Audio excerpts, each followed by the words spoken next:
Hello बच्चों, let's read this question and the question is how do the human activities affects the environment।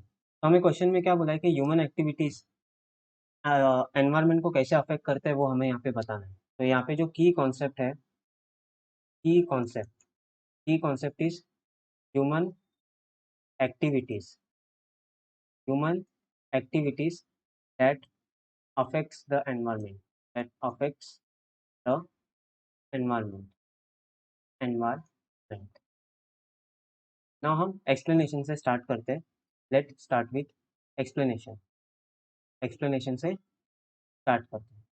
तो there are various human activities जो environment को affect करते हैं, जैसे कि है पोल्यूशन है सबसे पहले, फिर दूसरा है डिफॉरेस्टेशन डिफॉरेस्टेशन डिफॉरेस्टेशन मतलब फॉरेस्ट को कट करना, इसे हम डिफॉरेस्टेशन बोलते हैं। उसके बाद है over population over population over population उसके बाद के बाद के बाद है disposal of waste disposal of waste disposal of waste और then wastage of natural resources wastage of natural natural resources wastage of natural resources. तो इससे क्या होता है, इनसे जो इफेक्ट होता है एनवायरनमेंट पे वो कई तरीकों से होता है, जैसे acid rain. All this factor leads to acid rain acid rain acid rain हो गया। उसके बाद increase increase carbon dioxide level in atmosphere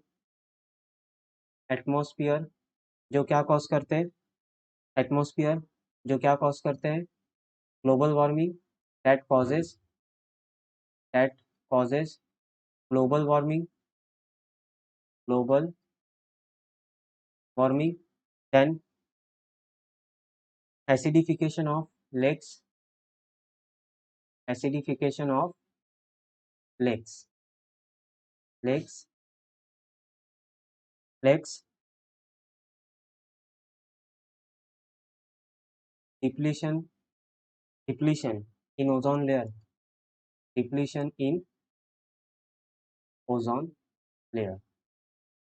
So in this, due to these factors, these you can say human activities, ये सब human activities के कारण हम environment को कैसे इफेक्ट कर रहे हैं, bye acid rain, by increasing the CO2 level जो ग्लोबल वार्मिंग कॉज कर रहा है, एसिडिफिकेशन, फिर ओजोन लेयर डिप्लीट हो रहा है, उससे क्या हो रहा है एनवायरनमेंट हार्म हो रहा है।